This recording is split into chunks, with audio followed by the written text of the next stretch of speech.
Tonight, we are going to continue the whole Inyan of Senyut that with Hashem, we say that the Mamor, we're just awaiting for the Mamor of the Chazal that says that the same way that the Nashim Satkaniot, because of them we were saved from the Galut Mitzrayim. We are anticipating with the Hashem Barach because of the Nashim Satkaniot will be delivered from this last Galut. And one thing I wanted to mention that there is a very interesting Zohar that it says that the person when he learns Gemara or Halacha, he has to come to the right conclusion, and he has to put a lot of time in it. And it says the word that he used over there is very interesting. It says once the person comes to the right conclusion, he's breaking a klipot. That's what it says. So we just want to explain it to me what's klipot here is referring, and Zohar over there explains klipot is like a walnut. If you notice, if you have a walnut, and the walnut, when you want to eat the fruit, you have to break the shell. Once you break the shell, then you're able to access that fruit, and you eat it, and it's very you get a benefit out of it. So it's the same concept when a person try to learn the halacha, right? And he mamash put all his time to get to the right maskana, to the right conclusion. He mishabek kelipot. In what way he mishabek kelipot between him and Hakadosh Baruch Hu? Like since the Beit Rishon, Beit Sheni, there's a mesach. Mesach, there's like some kind of division between Klal Yisrael, the neshamot, and the Hakadosh Baruch Hu, because we're not in the Israel, the Beit Mikdash is not here, so there's some kind of division that is between us and the Hakadosh Baruch Hu. The way we are able to get close to Hakadosh Baruch Hu is by one of the ways to do it is this: to mishabek klipot by learning halacha in the right way and find out exactly what Hashem wants from us, because it's very easy for a person to make a mistake. It's very easy to make a mistake. So that's why it's very important when a person looks at the subject, he has to delve in it very deeply to find out what is really the halacha, the maskana. And once he does it, he mishabek klipot, and by doing so, his distance between Hakadosh Baruch Hu, a spiritual distance, is become less, because those klipot, which is like a spiritual shell, that is basically obstructing getting closer to Hakadosh Baruch Hu, is there, and by learning the right way, is going to be able to get closer to Hakadosh Baruch Hu, and it's going to have better debikut by Hakadosh Baruch Hu. And the more he does it, the better it is. And the one that I think is the most crucial right now is Manenu, because we showed the October 7th, what happened in Eretz Israel, the tragedy that happened over there. We should work on it and see, because the Gemara says, if I'm not mistaken, one of the Rabbanim, Gemara Brachot, says that one time he had like many of his barrel of wine, they turned to vinegar. And the Chachamim came to him and they said, why is it possible that you're a rabbi, how is it possible that you lost such a big amount of like all your wines, they turn sour? How is it possible? So they asked him, and they found out that they asked him, you have to lefashvesh, you have to find out what's the reason this happening to you, and they found out eventually that the problem with what, that he hired an employee, and that employee was stealing from him, and he deducted the amount that he stole from his salary, and he didn't give his money of his salary, and the Chachamim told him, no, you're supposed to pay his salary, and whatever he owes, you owe him, you pay him, and then you take him to Beit Din. And he did so, and the Gemara says once he corrected that problem, right? His wine, his vinegar turned to the wine, and it's some Chazal says that the price of the vinegar went so high like a wine, so he didn't have no loss from it. Okay, so this is the whole concept of what we have to lefashvesh why this happened in Israel, why the Jewish people have suffering, and here we have Harab Shach. They asked him this question, and the question was, why there was why in the Milchemet Yom Kippur, why in such a holy day, like exactly the same concept of time of Simchat Torah, why such a thing happened? And he said, he answered, here's what he said. אכן אתה צודק. כל שרות בא מפני שהסניוד אינו בסדר. He says all the sorrows, all the misfortunes come because the senior didn't beseder, and he quotes the pasuk, and this pasuk it gives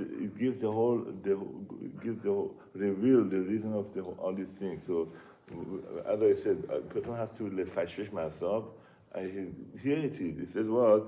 Below yireh b'cha ervat davar b'shav me'acharecha, right?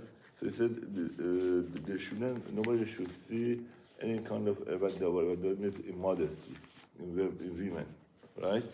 And it says if a person does that, the pasuk it has a very unusual language. It says b'shav me'acharecha. He says he's going to turn away from your back. It means Hashem is not going to back us up. The B'shav me'acharecha means Tina HaKadosh Baruch Hu is me'acharecha. He's backing us.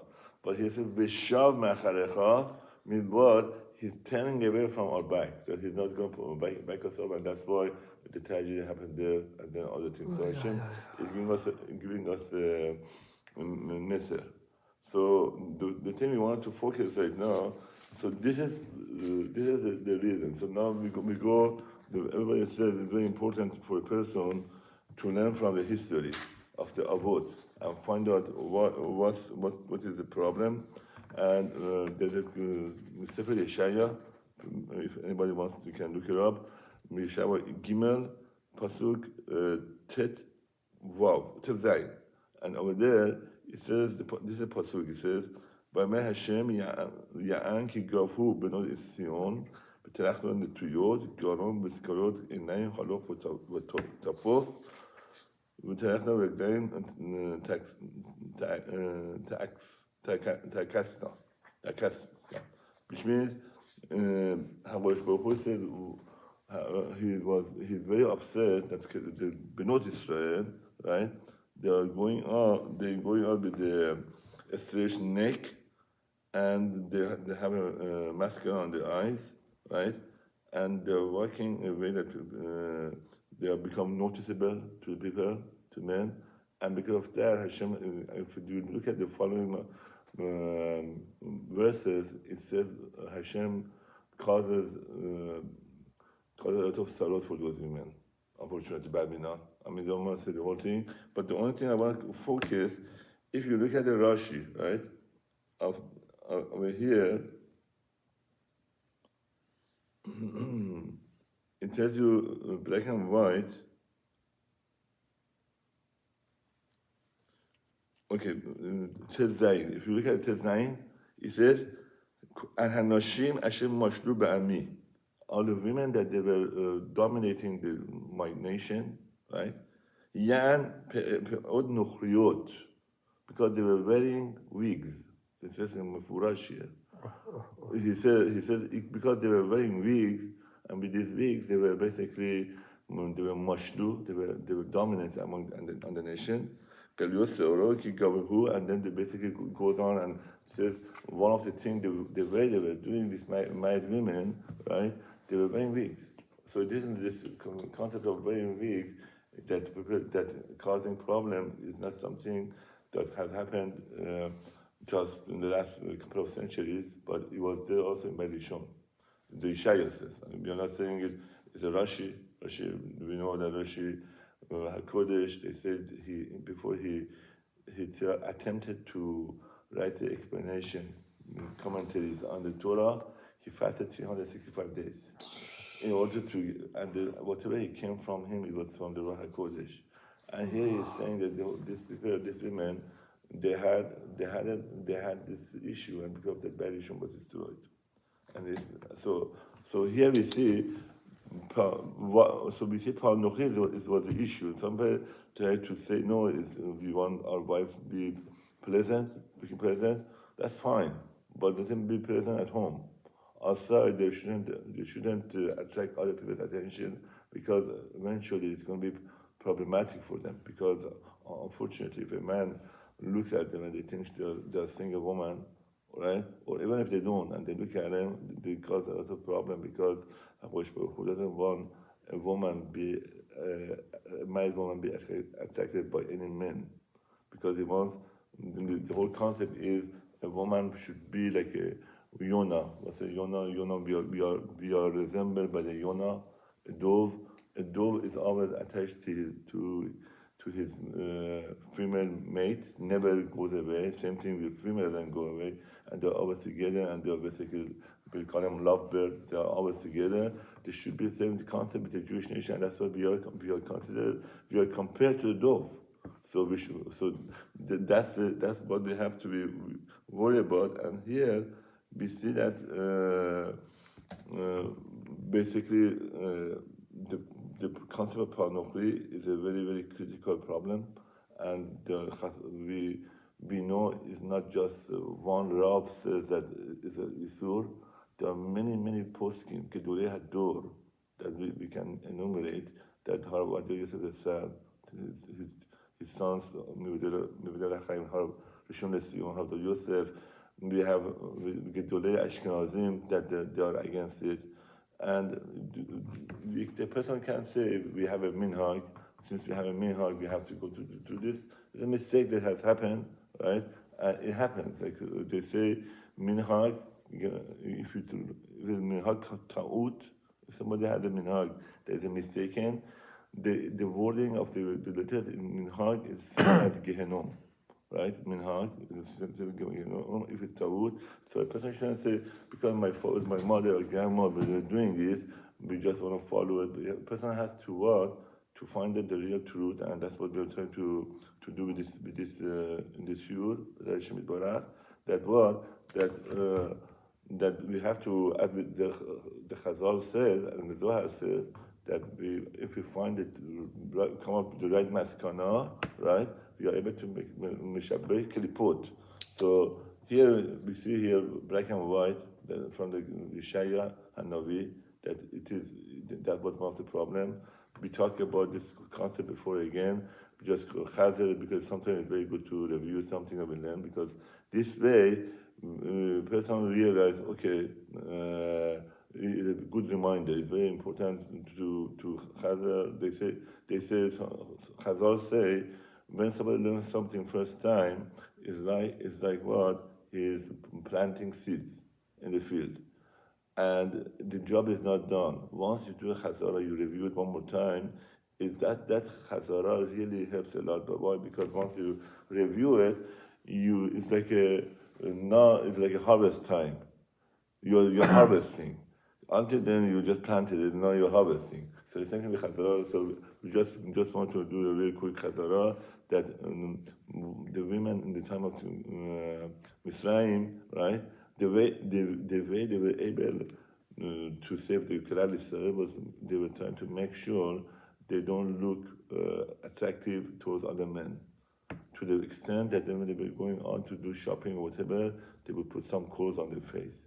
We talked about last time. We talked about daughter of Khatam Sofer, that she was crying. Why? Because she was so pretty, and because of that, her beauty was attracting many other men, even though she was covering herself properly, and she pleaded to Hashem and to his father if she could become ugly, so people don't look at it, so she wouldn't cause mikshol. We don't recommend this thing, but we know the Nashim Satkoniot, how far they are ready to go, right, in order to protect the Jewish people and the family.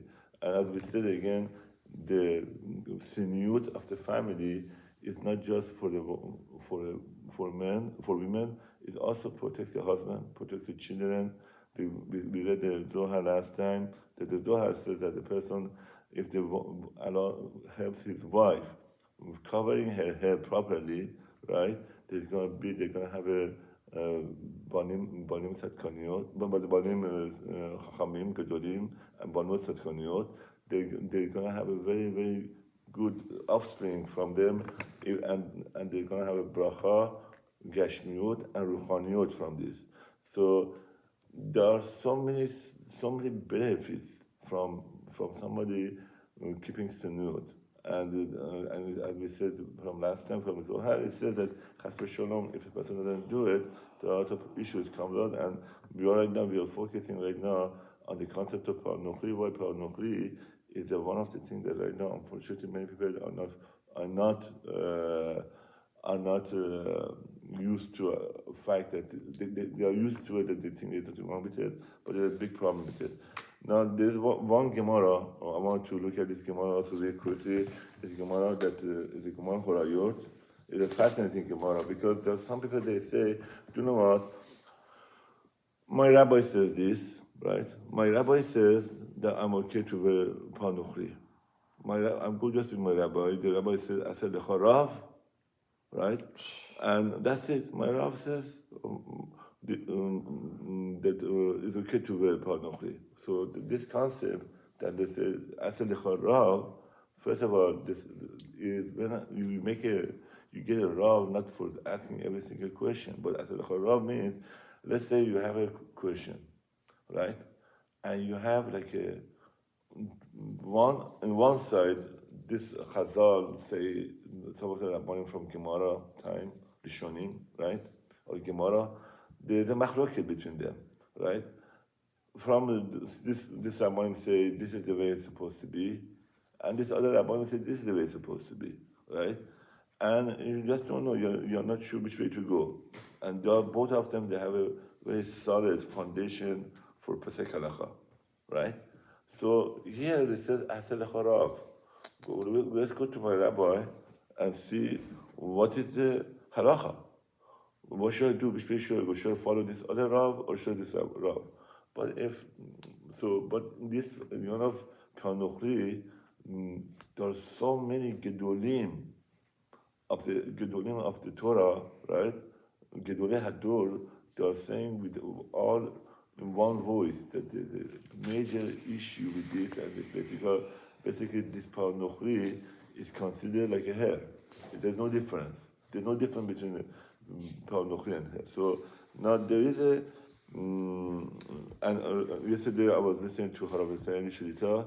He was saying that all these issues that we have in Azah is because of this Panuchri, and he said if the women change the pattern and they stop wearing panuchri and after suddenly you see they stop doing all these things. But as you see this Yeshaya, I don't want to go further with this, but he says Hakadosh Baruch Hu afflicts these women with their wounds. And I just didn't want to say it, but that's what happened. In the Bible is shown that not many of the women, unfortunately, they were attacked by this by the Goyim, and they were unfortunately got wounded and whatever. And we don't want that. We want all our women be protected, and that's why we turn to this whole thing that we are talking about, Shurim, that we've been talking about, and the Rav said, and also we are saying, and the Chachamim are saying, is because in order to protect the community, we protect the Jewish nation. So all these things will be protected.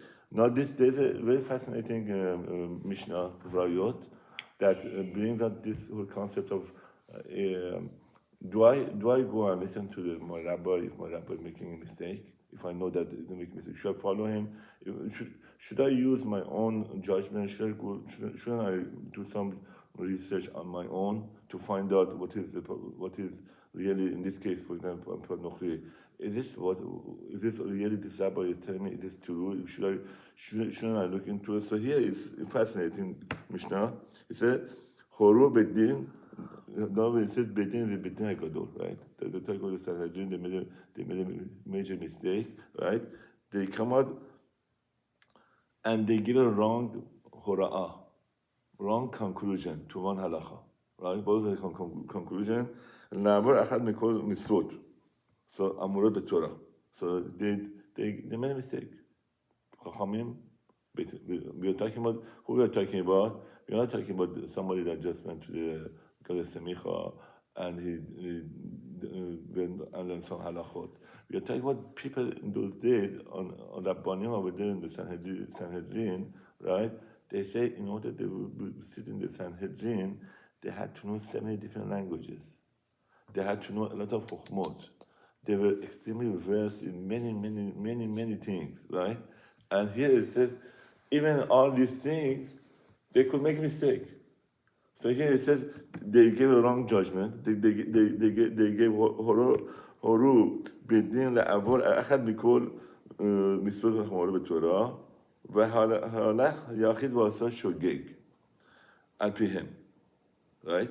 So I'm just going to explain just the short part of it because I just want to get to the point of it. He went this yachid. He went and he did what? Yachid means one individual, and I was listening to it. Yachid means also some minority people, right? Like in our case, about the Panochri, right? They went because the davar is Isur like that. The person cannot just back up for a second. A person, if the halacha maskana is that a week is considered hair, right? There's a halacha in the Shulchan Aruch, right? Simon Ein Chet, that says a person is not allowed to say Kriyat Shema in front of what? Front of Se'ar. And this is going to be a problem here. So going back here, so we just maybe we have time to read it, but going back here, but then he did it together. They did it together. They did it first. He did it after them, right? If he did it together, they didn't do, but they gave the hora'ah, right? I'm going to tell you in Gemara talks about it. They say, for example, what's the case here? Is a chelev and shuman. Chelev is a non-kosher fat that is asur for a Jewish person to eat it. It's an ismulator that you have chelev. And one is shuman. Shuman is a kosher fat, right? So there was a particular one that the Chachamim, they made a mistake, and they said this is kosher, and it wasn't kosher, and the person gets chas v'shalom if it's chelev. If I'm not mistaken, well, he gets a punishment. So v'asaru patur, shuasaru v'asa patur. He said it's patur.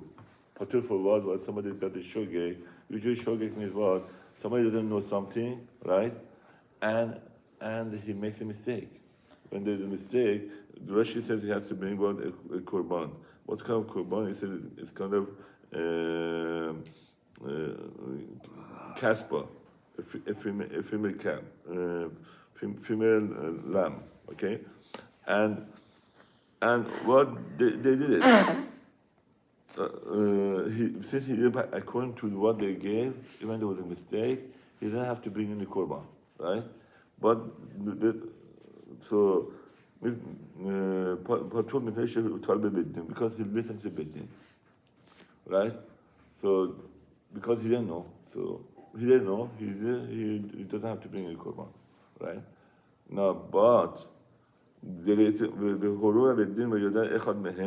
other scenario, which is this case that we have about the Panochri, Horu Bedin v'yada echad mehem shetavud.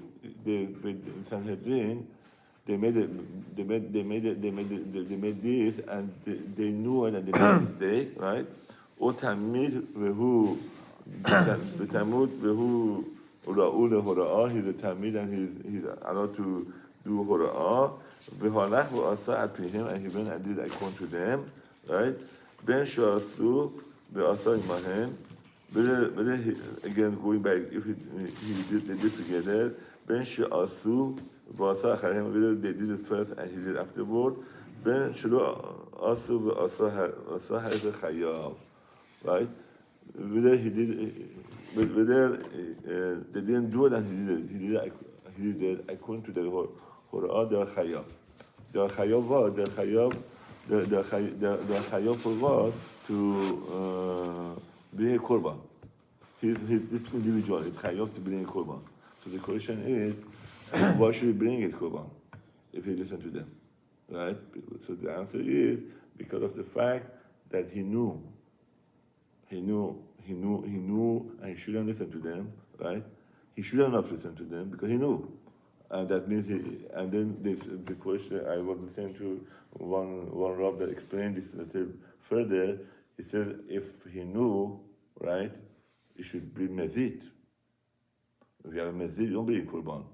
He knew. So he said the reason they could be considered as a shogeg because you are supposed to listen to chachamim. That's one of the mitzvah a person has to do. He has to listen to chachamim. In this case, he was trying to listen to chachamim. Because of that, even though he knew the halacha is wrong, he just followed them, right? He has to be in korban. But in actuality, he would have been it's considered mezid because he knows the truth. Okay? He knows it's a mezid. So if it's a mezid, he shouldn't be in korban. Mezid, you don't make it korban. Only shogeg you bring, right? So the reason the Mishnah says is considered as a shogeg, right? Because he had this in his mind, back of his mind. He has to what? He follows Chachamim. Now this is it. I just not go. This is the whole concept here. But going back to our case, right? Our case is different than this. Our case is different. Over there, our Gedolei Torah, right? Sanhedrin, right? All of them are the Gedolei Sanhedrin, and they made a mistake. Here, the case is very different. Most of the Gedolei Hador, they are against Power Ruchli. So, and people have to sit down and think about it. If over there, that they were all Sanhedrin Gedolah, right? And it was just, the person knew, and it was just Yachid minority, right? He shouldn't listen to them, and it was Mezid because he knows the halacha, he has researched it, right? Still, he still has to bring korban, right? I mean, they brought it down, from Mezid they brought down the severity of it from being mezid to shogeg because he wanted to listen to those chachamim, which were all of them, they knew everything, they had all the Torah in their hand. And he listened, he wanted to listen to them, so even though he knew he wasn't wrong, right, so despite that, it's not patur. He has to bring, he considered like somebody the shogeg, he knew that made him shogeg, right? And so much so here, our case in case of Papa Nochri, here we have all these things. We have in the Geshaya, it just says Papa Nochri problem. We know the whole concept of women, right? Women are supposed to be senor, means that they should not show themselves to the people. They're not supposed to attract themselves to the people, and this is going to be issue that is unfortunately is problematic. And if we just realize that the whole concept of the senua, what is it all about, and we follow it, B'ezrat Hashem Yitbarach, we are going to be able to come out of it. And there are other books that talks about this, right? There's a book from Harav Lukas Sheitel. There's a book that talks about Benod Israel. Aaron Zachary has it. There are many other poskim. They have books that are about Sinod. And if person look up the Shulchan Aruch, right, and realize that just Shulchan Aruch talks about it. That the person has to. It says we have here. If you just want one more minute, few more minutes, is okay? Yeah. In the Shulchan Aruch, it says, טפח מגולה באישה במקום שתעקול לחסותו, אפילו אשתו אסור לראות קריאת שמע. So it says, טפח, it's like this much of the hair, a woman's hair. If it's revealed, right, she's asur to read קריאת שמע, like it says. Now, the Chachamim are saying, most of the posting are saying, this part nochri is considered as the woman's hair. So the person is doing isur. I mean, if it goes with the ma'alach of, if he follows what the Chachamim are saying, right, and they are proving it, and there are all these Gedolei Torah are saying it, that the Panuchri is considered her, then they're going to confront the husband, they're going to confront with this issue of what? That when they're reading Kriyat Shema, right?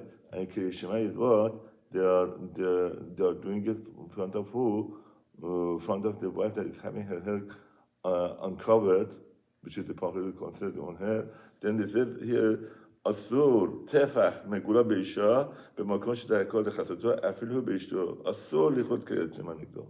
I mean that's it, and then it goes further. But just this pasuk, if anybody wants to look at this Shulchan Aruch, is basically Simon Ein He, right?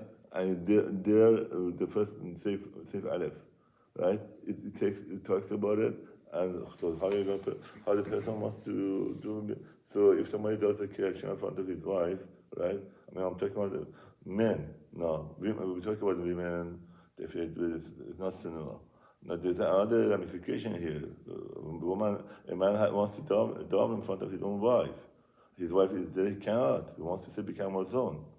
His like in the weddings, like some women, they're not dressed up properly. When the Messianic Christian wants to do it, he looks the other way before he say bracha. But can he say bracha in front of a woman that is not sinua? So same thing. I mean, a married woman, it says betula. It goes on to the next halacha. It says betula. You could if someone is not married, she's single again. You could do it in front of her, say Kriyat Shema, whatever. But in front of a married woman, if she's not sinua, you can't. I mean, sinua, I'm talking about regarding hair. That's what he's talking about hair. Of course, if a single girl is not sinua, you can't do it neither. But I'm talking about a woman is sinua, she has a modest clothing, but she's not covering her hair. So if she's not covering her hair, there's a problem in there. So, B'ezras Hashem, may we have be able to zoche to see Geula Berachamim, and may all the Jewish nation, without exception, follow the path of Hakadosh Baruch Hu, especially in our Seniut, and instead of we have sorot, we have just samachot, happiness, also brachot, everything, because as we said, the sorot come from become Seniut, right? So there is a other side of the coin. If a woman is covered properly, she is what? She is bringing a lot of bracha to the family, to her family, the community, and globally, nationwide. And we should think about it, and we should B'ezras Hashem Yitbarach, follow the path of the Chachamim, our fathers and our mothers, and be blessed, and we come out of this galut, Berachamim Omer Yosef. Amen. What does tefah mean? Huh? What does tefah mean? Tefah is about 8 centimeters. This tefah. It's a measure. Yeah, it's a measurement, yeah. Tefah is this one. What is the relationship between the hair of the woman